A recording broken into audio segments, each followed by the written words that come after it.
En este video voy a hablar de las ventajas y desventajas de la reforma y de la contrarreforma, que es el último tema que vimos en la exposición de mi compañera Miriam y del cual vamos a completar la semana 5.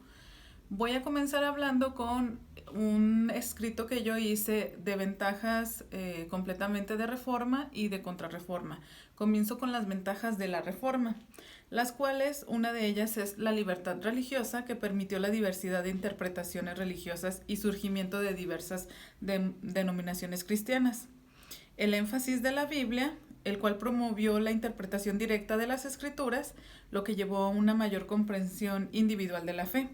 No solamente nosotros creer lo que la iglesia nos decía mediante lo publicado en cualquier lugar o cualquier momento que explicaban las escrituras.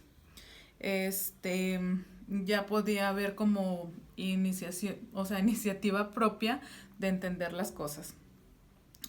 Otra de las cosas fue de las ventajas fue la descentralización del poder, que redujo la autoridad de la Iglesia Católica y contribuyó al debilitamiento del poder centralizado en manos del Papa, lo cual, por ejemplo, en la actualidad, políticamente hablando, sabemos que la Iglesia tiene sus leyes y tiene sus reglas, pero meramente son ya prácticamente de la Iglesia y no del gobierno. El gobierno tiene sus leyes y ya no se rigen en común o en mutuo acuerdo. Eso yo creo que es una ventaja que hasta la fecha nosotros podemos agradecer, porque la iglesia no puede dominar y el gobierno tampoco puede dominar a la iglesia. O sea, son cosas muy independientes. Bueno, vámonos a lo que son las ventajas de la contrarreforma.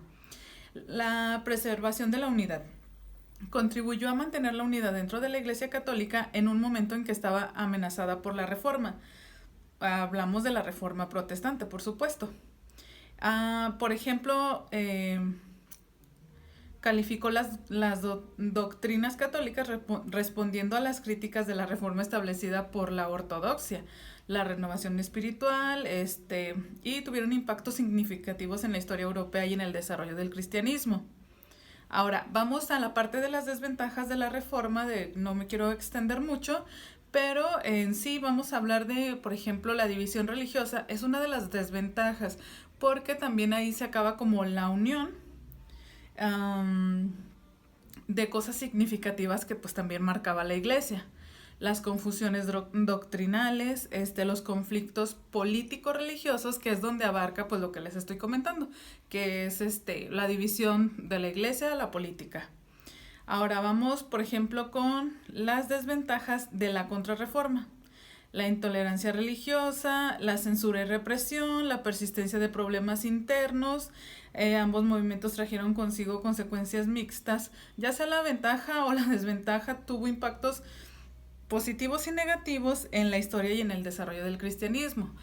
En opinión personal, puedo yo comentarles todo lo que estuvimos viendo en una serie de diapositivas que nos presenta mi compañera Miriam, que nos habla de Martín Lutero, cómo fue una persona que se abarca y se adentra en esto, porque él protestaba por ciertas cosas, por ejemplo, el pago de indulgencias, ver las reuniones que se hacían, por ejemplo, del Concilio de Trento, donde se origina todo este tipo de la reforma y contrarreforma, que entran ahí Alemania, Suiza y todo un conjunto de serie de cosas que hasta la fecha pues se mantienen en la historia, pero nos siguen marcando en la actualidad. O sea, la separación iglesia y gobierno.